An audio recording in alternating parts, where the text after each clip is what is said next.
सर्ववेदान्तसिद्धान्तगोचरं तमगोचरं गोविन्दं परमानन्दं सद्गुरुं प्रणतोऽस्म्यहम्। ओम शांति शांति शांति। भगवान की असीम कृपा से हम लोग विवेक चूड़ामणि पर सरल व्याख्या करने का प्रयास कर रहे हैं और ये मंगलाचरण भी परंपरा को निभाने के लिए हर बार कहना होता है और सर्व विघ्नों का नाश करता है ये मंगलाचरण, इसलिए ये भी परंपरा को निभाना होता है। उससे दोनों लाभ होते हैं, विघ्नों का नाश होता है, परंपरा का निर्वाह होता है, इसलिए मंगलाचरण बहुत ज़रूरी है। आगे शुरू करते हैं।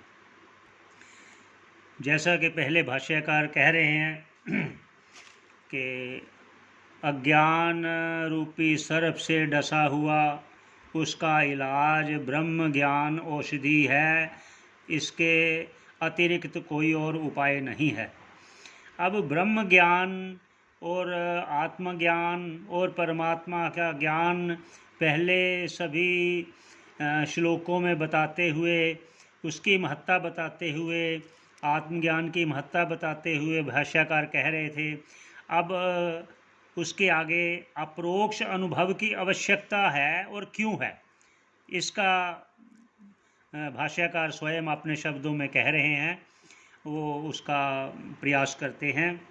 अपरोक्ष अनुभव की आवश्यकता, देखिए आवश्यकता है, इसके बिना कोई लाभ नहीं होगा।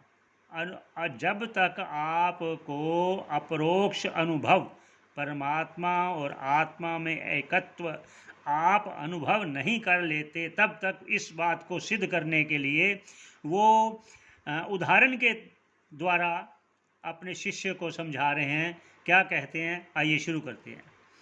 ना गच्छति विना पानम व्याधिरोषध शब्दतः विना परोक्ष अनुभवम ब्रह्म शब्दैर्नामुच्यते।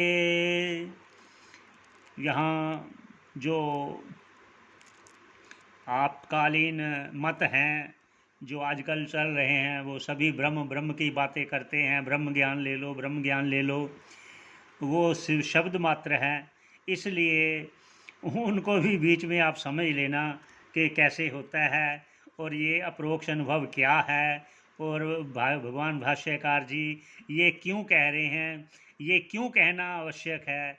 क्योंकि जब तक पूरी तरह उन चीज़ों को शिष्य जिज्ञासु समझ ना ले, उसका उद्धार निश्चित रूप से मुमकिन नहीं है। निश्चित तभी है जब वो अपने निश्चय पर दृढ़ रहे। इसलिए उसका निश्चय दृढ़ करने के लिए ये आगे के सभी श्लोक उदाहरण के तौर पर भी कह रहे हैं। तो पुनः कहते हैं, ना गच्छति विना पानम व्याधिरोषध शब्दतः विना अपरोक्षानुभवम ब्रह्म शब्दैर्नाम उच्यते। ना गच्छति विना पानम, व्याधि जो रोग है वो औषधि के पान के बिना, औषधि के लिए बिना और परहेज किए बिना वह रोग ना गच्छति, जाता नहीं है। अगर हम औषधि का शब्दतः नाम ही लेते रहें, जो भी नाम है औषधि का वही रटन लगाते रहें, तो उससे रोग नहीं जाता। कई लोग कहते हैं हम तकिए के नीचे रख लें तो भी क्या वो रोग थोड़ी दूर हो जाएगा। इसलिए ये समझने वाली बातें हैं। आगे क्या कहते हैं, बिना अपरोक्ष अनुभवम ब्रह्म शब्दैर नाम उच्यते। सिर्फ ब्रह्म ब्रह्म परमात्मा परमात्मा कहने से, उसके शब्द मात्र उच्चारण से मुक्ति का लाभ नहीं होता। जब तक बिना अपरोक्ष अनुभव, जब आप ब्रह्म का अपनी आत्मा से अभेद अनुभव नहीं कर लेते, तब तक मुक्ति नहीं। ये बात कह रहे हैं। आगे क्या कहते हैं, आकृत्वा दृश्य विलयम अज्ञात्वा तत्त्वम् आत्मनः बाह्य शब्दैः कुतो मुक्तिरुक्ति मात्र फलैर्नृणाम्। देखिए भाष्यकार और आगे क्या कह रहे हैं, अकृत्वा दृश्य विलयम अज्ञात्वा तत्त्वम् आत्मनः, अपने आत्म तत्व को जाने बिना दृश्य विलय, जो ये माया द्वारा प्रपंच हमें दिख रहा है, इसका लय किए बिना, आत्म तत्व का ज्ञान हुए बिना ये लय नहीं होगा। बाह्य शब्दई कुतो मुक्ति, बाह्य बस सिर्फ शब्दों का उच्चारण मात्र कर लेने से आत्मा परमात्मा परमात्मा कुतो मुक्ति, मुक्ति कैसे?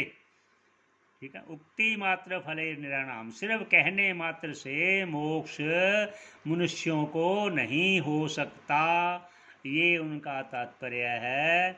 अब ये कहते हैं जिस प्रकार रज्जू में देखा गया सर्प, जब तक आप निकट जाकर प्रकाश के द्वारा, रोशनी के द्वारा उस रज्जू को जान नहीं लेते, तब तक वो रज्जू में जो भ्रम से दिख रहा सर्प आपका भय दूर नहीं करेगा।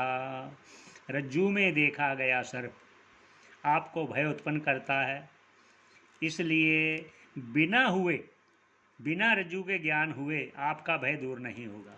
तो आगे क्या कहते हैं, एक और, अकृत्वा शत्रुं संहारमगत्वाखिल भूश्रियं राजा अहमिति शब्दान्नो राजा भवितुम अर्हति। भाष्यकार देखिए और बार बार उदाहरण देकर समझाने का प्रयत्न कर रहे हैं कि जो आगे कहने जा रहे हैं उसके लिए पहले ही उसका दृढ़ निश्चय हो जाए। अकृत्वा शत्रु संहार, शत्रु के संहार किए बिना, आगत्वा अखिल भूश्रिय, अखिल भूमि का जैसे सम्राट बनना हो तो अपने सभी जो शत्रु राजा हैं उनका संहार किए बिना, राजा अहमिति, सिर्फ मैं राजा हूँ ऐसा शब्द कहने मात्र से राजा ना भवति अर्हति, राजा नहीं हो जाता। तो आगे क्या कहते हैं, आप तो उक्तिम खननम तथोपरि शिला उत्कर्षणम स्वकृतिम निक्षेपः संपेक्षते नहीं बहि शब्दैस्तु निर्गच्छति, तद्वत् ब्रह्मविद उपदेश मनन ध्यान आदिभिर्लभ्यते माया कार्य तिरोहितम स्वममलम तत्वम ना दुर्युक्तिभिः। तो ये आप सभी समझ रहे हैं भाष्यकार कितने मन से, कितने अपनी आत्मता से अपने जिज्ञासु के लिए कह रहे हैं। भाष्यकार कह रहे हैं आप तो उक्तिम, जो विश्वसनीय व्यक्ति द्वारा कहा गया हो, विश्वसनीय व्यक्ति द्वारा, खननम तथा ऊपरी शिलाद उत्कर्षणम स्वकृति, और जो कह दिया किसी ने कि आपकी घर की भूमि में धन गड़ा हुआ है, ऐसा व्यक्ति जो विश्वसनीय है उस पर आप विश्वास करके उसके बाद जब तक आप खनन, उसको खोदना तथा ऊपरी शिला उत्कर्षण, और उसके ऊपर पड़े हुए पत्थर, ईंट पत्थर रोड़ा आदि तब हटाना स्वीकार नहीं करते, निक्षेप संपेक्षते नहीं बहिर्शब्देस्तु निर्गच्छति, तो सिर्फ ऊपरी बातों करने से, शब्द का उच्चार लो, खोदो, जब तक आप खोदते नहीं, जब तक शिला हटाते नहीं, तब तक बाह्य बातों से वह धन की प्राप्ति नहीं हो सकती। तद्वत उसी प्रकार ब्रह्मविद, एक ब्रह्मवेता जो ब्रह्मनिष्ठ है, जो परंपरा से श्रोत्रिय है, उसके उपदेश के बिना फिर उसके बाद आपको मनन निधिध्यासन ध्यान आदि द्वारा, श्रवण मनन निधिध्यासन द्वारा आपको वह अनुभव करना होगा।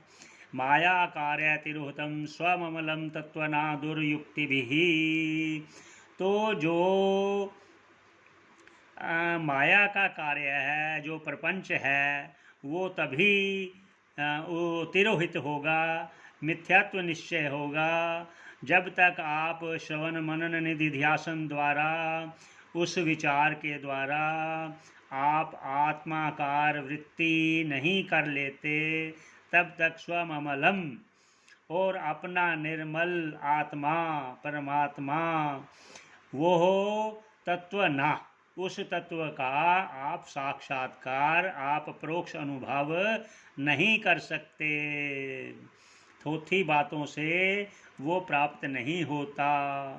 वो प्राप्त होता है श्रवण मनन निधिध्यासन के द्वारा, ब्रह्माकार वृत्ति बनाते हुए और माया का कार्य जो प्रपंच आदि सर्व जगत है उसको मिथ्या निश्चय करते हुए अपनी वृत्ति को उस परमात्मा में ऐक्य करते हुए अनुभव करना है, तभी मोक्ष संभव है, अन्यथा नहीं है।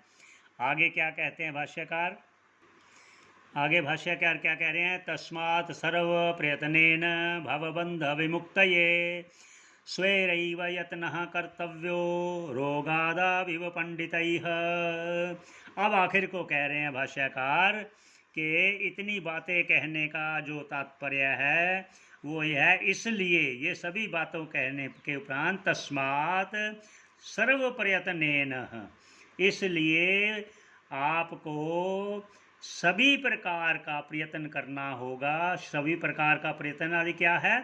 श्रवण मनन निधिध्यासन और विचार द्वारा भावबंध विमुक्तये, भाव बंधन की मुक्ति के लिए तस्मात् सर्व प्रयत्नेन, सर्व प्रयत्न क्यों करना है? क्योंकि जब तक आपका मन शुद्ध नहीं होगा, वृत्ति शुद्ध नहीं होगी, वृत्ति शुद्ध नहीं होगी तो परमात्मा में ऐक्यत्व प्राप्त नहीं होगा। इसलिए मन को शुद्ध करने के लिए बार बार क्यों कह रहे हैं? क्योंकि मन एव मनुष्यानाम कारणम बंध मोक्षयो, ये अन्यत्र कहा गया है उपनिषद में कि मन ही मनुष्य के बंधन का कारण भी है और मोक्ष का भी कारण है।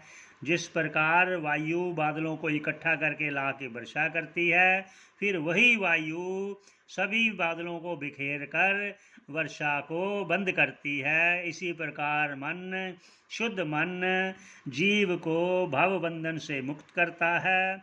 अशुद्ध मन काम, क्रोध, लोभ आदि अविद्या के कारण भव बंधन में डालता है। इसलिए स्वैरैव यत्नः, आपको स्वयं मुक्ति के लिए यत्न ही कर्तव्य है, यत्न ही करना चाहिए।